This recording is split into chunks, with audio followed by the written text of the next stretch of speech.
same thing in New York, Occupy Boston as well as Occupy LA, that focuses on corporate greed.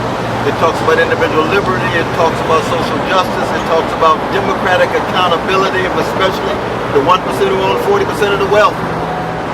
I think so, Keith, and the short answer is that the poor are being rendered invisible in this country every day. They're being treated as if they're disposable, as if they're an afterthought. The worst thing you can do to human beings, as evidenced by these Occupy movements, the worst thing you can do to a human being is to make him or her feel like they don't matter, as if they are in fact invisible.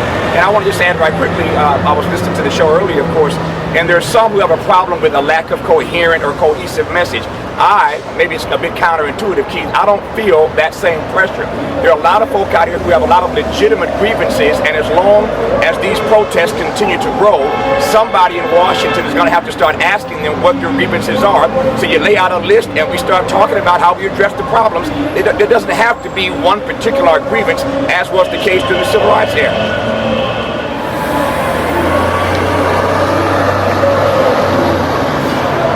I think it's a step-by-step process. This is the early stages of not just a national movement, this is an international movement. 108 cities around the world, over 70 cities in the United States. We know wealth inequality is wrong. We know corporate greed needs to be reined in.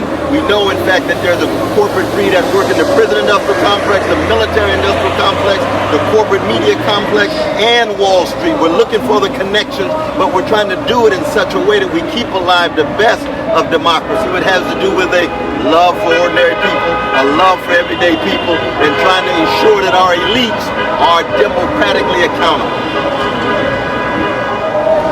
I think the grievances that African Americans and Hispanics have are legitimate as well, and I'm starting to see more and more people of color engage this particular movement. The reality is, as you well know, that black and brown people are hurting the most, and I've raised three questions, Keith, that I think black folk, to your question, have to start to wrestle with. Number one, what is the pain threshold in black and brown America?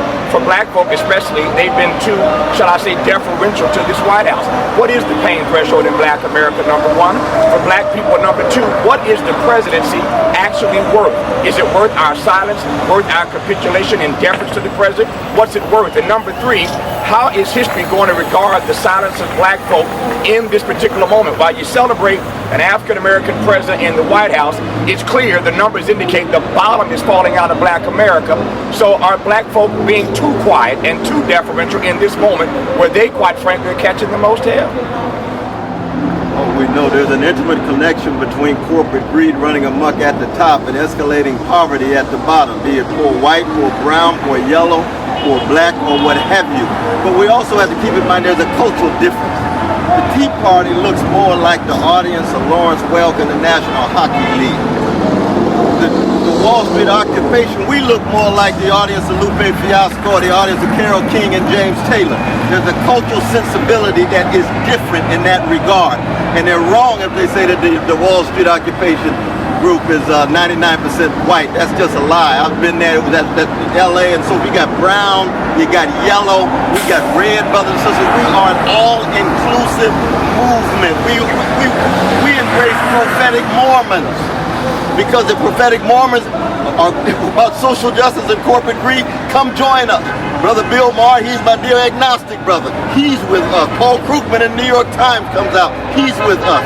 We're open in ways that the Tea Party couldn't imagine to do. I'm not so sure it's their underlying mission or motive, but certainly as a member of the media, like yourself, I try every day to use the platforms I've been blessed to have to challenge Americans to re-examine their assumptions, to expand their inventory of ideas, to look at the world through a different prism. And so what we did on this tour this summer, going to 11 states and 18 cities, is to try to put a face on these numbers, Keith, that you and I talk about every night. And when you connect these numbers to the humanity of everyday people, I think perhaps we can get some traction on this conversation. So I'm hoping that this 5-night conversation about poverty next week will advance the conversation in some small way. Thank you. Thank you so much, Brother King.